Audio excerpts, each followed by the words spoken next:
Prime Video's off campus stays surprisingly faithful to Elle Kennedy's beloved book series in terms of tone and emotional core. But season 1 still makes some major changes to the deal that completely reshape character relationship, emotional arcs, and even the future direction of the series. Some of those changes strengthen the story for television, while others dramatically alter timelines and future romances in ways even long-time readers didn't expect. The biggest changes revolve around Hannah and Garrett's relationship.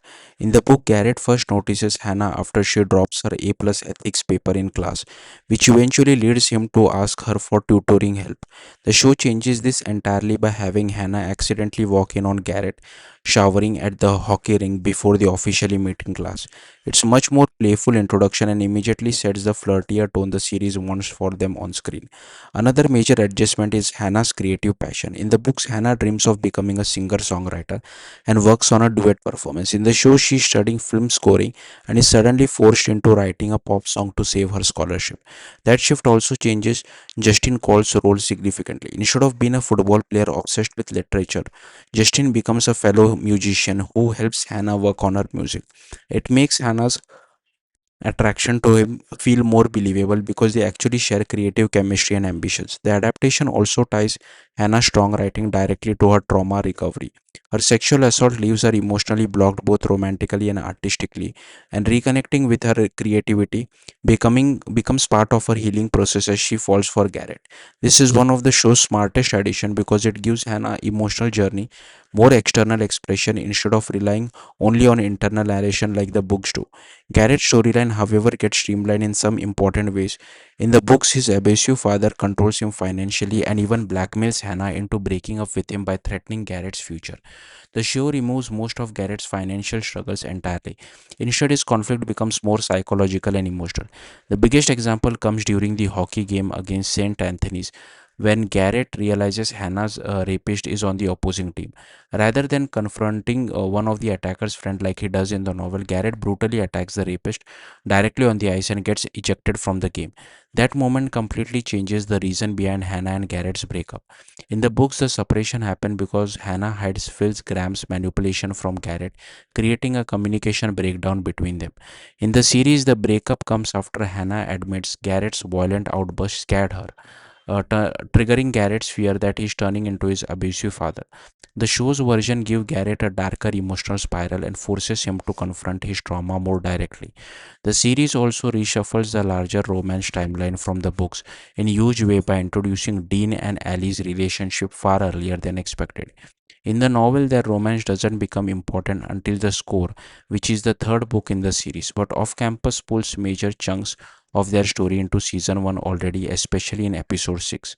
Ellie and Dean's chemistry starts building while Hannah and Garrett's relationship is still developing, which creates a more ensemble style dynamic similar to Bridgerton.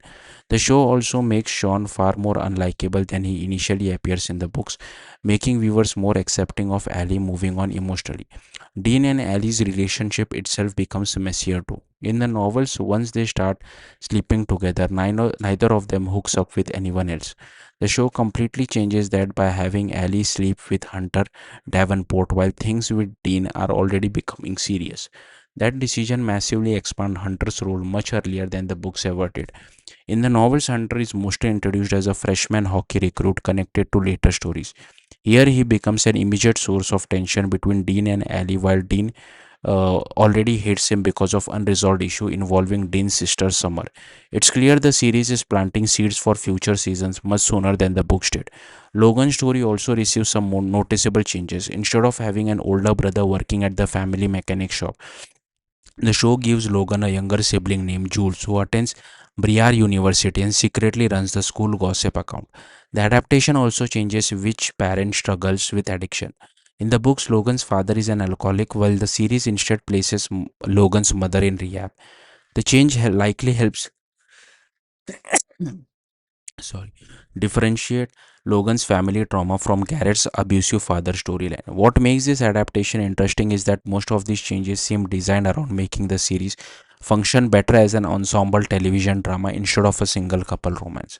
The books are deeply internal and mostly focused on one pairing at a time, but the show constantly sets up future relationship, overlapping storyline, and long-term emotional arc. By end of season 1, it already feels obvious that Dean and Ellie are being positioned as the main couple for season 2, even though Logan's story and Grace's introduction are quietly being prepared in the background as well. Meanwhile, Garrett and Hannah's story is far from finished. Garrett still has unresolved trauma tied to his father. His hockey future is now uncertain after his suspension, and the fallout from his violent confrontation will likely continue affecting the entire team moving forward. That's ultimately the biggest difference between the books and the show. The novels tell isolated love stories one at a time, while off campus is building an interconnected romantic universe where every relationship change affects the larger group dynamic. Thank you for watching. Bye.